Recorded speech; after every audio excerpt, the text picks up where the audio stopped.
Right, we'll have a great work so far. We'll have a couple of speeches here at Nijmegen, a traditional gathering of the people that fight for justice, of the working class and of the trade unions. So if we could all stop at Nijmegen, and the first speech is going to be from someone that has been a tireless fighter. Yeah, we are stopping here. Okay, we're stopping here. We're stopping here. We are going to have the first speech from someone that has been a tireless fighter. You all know her. You all have been supporting her when she was targeted by the courts, by the police for fighting for Palestine. Someone that puts their body on the line, that has been on the West Bank and it has stood in practical solidarity with Palestinian people. Our own Dee. Where's Dee?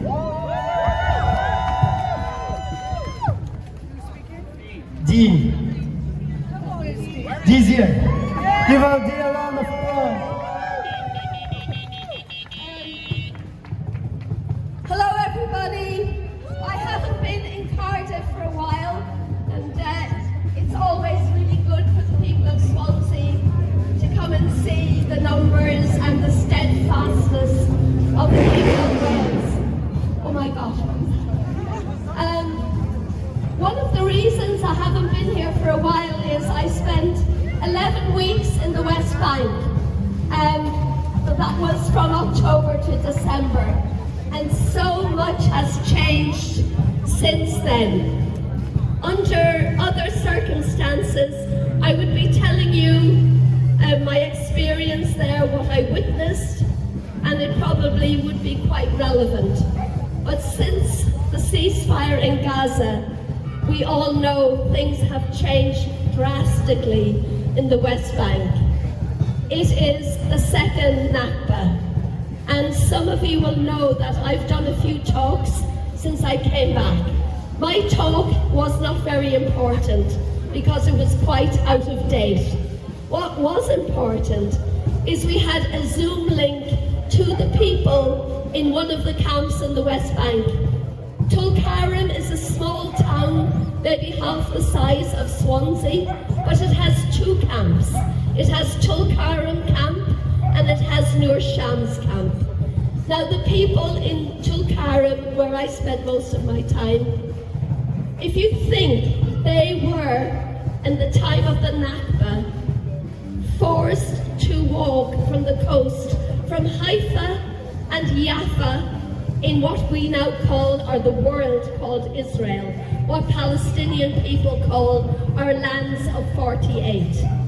So these people walked from Haifa and Jaffa to the nearest safe town, the nearest safe city in 48.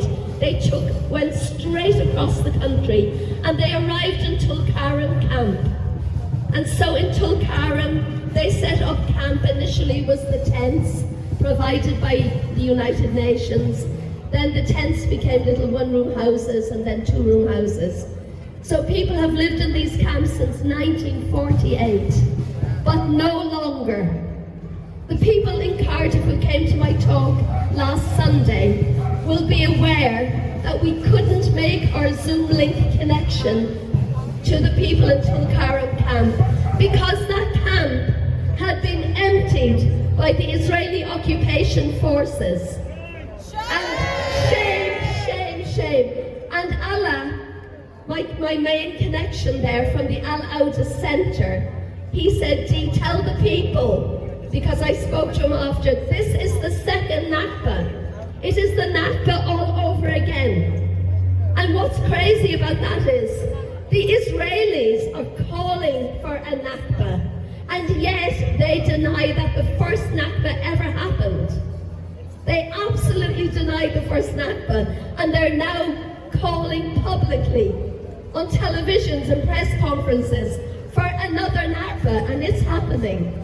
So I want you to imagine for a minute, you have a small town, maybe the size of Newport, and suddenly walking into the centre of Newport over a matter of days are about 30,000 people. The Nur Shams camp have about 13,000 people. and the Tulkarem camp maybe 15,000. Those camps have been emptied. And our connection there in the Alauda Centre said, there are snipers on the roof of our community centre. The IOF are using the Alauda Centre as their base. And we know that Netanyahu has said they are stationing a battalion of IOF forces in that camp to prevent the return. Shame. It's absolute shame. It is a nakba. None of this is taking away from the horrors of the genocide in Gaza. But we need to keep all our eyes on the West Bank too. So I'm just going to end by saying, and I may have said this once before, but I have a friend in the south of the West Bank called Hafiz, and somehow Hafiz always comes out with these one-liners that I take away, which are so powerful. And when I asked him 1 or 2 years ago, do you think things are going to get worse in the West Bank? Are things going to get worse in Palestine? He said, in 1948, things got worse, and they've been getting worse every year since. And this time, when I left in December, I said to him, and this makes me cry nearly, I said, Hafiz, do you have any hope?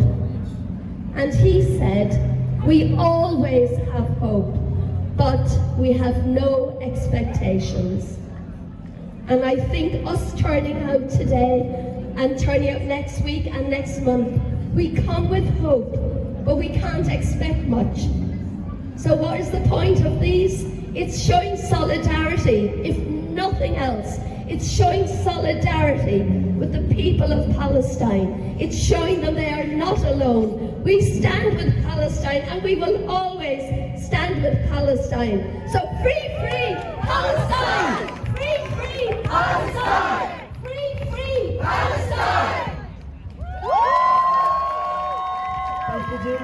We show solidarity by coming here, but we also put pressure on the government, on the people that are taking the profits to show that we are not going to stand silent while they attack Palestinian sisters and brothers, while they attack our own living servants. We're going to have an announcement and speech by Z at the end, and then we are going to keep what we really stand for. So give it up for Z. It's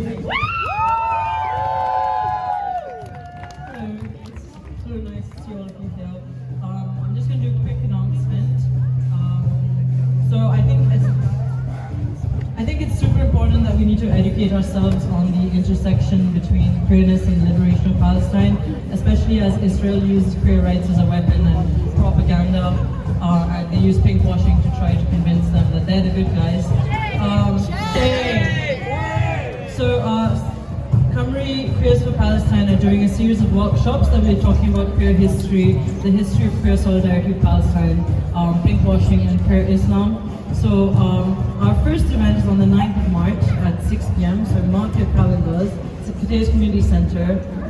If you follow us on Instagram, Cymru Queers for Palestine, we're probably going to have a post up soon about that. But it'll be really nice to see all of you.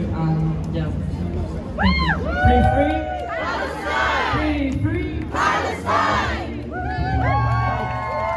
Great work. We are going now to go down the street. There is a choir at the end of the road singing Hamawi. So what we were thinking is like, we're going to do a little bit of changing here, and then we're going to go on silently and show that we are here. So, free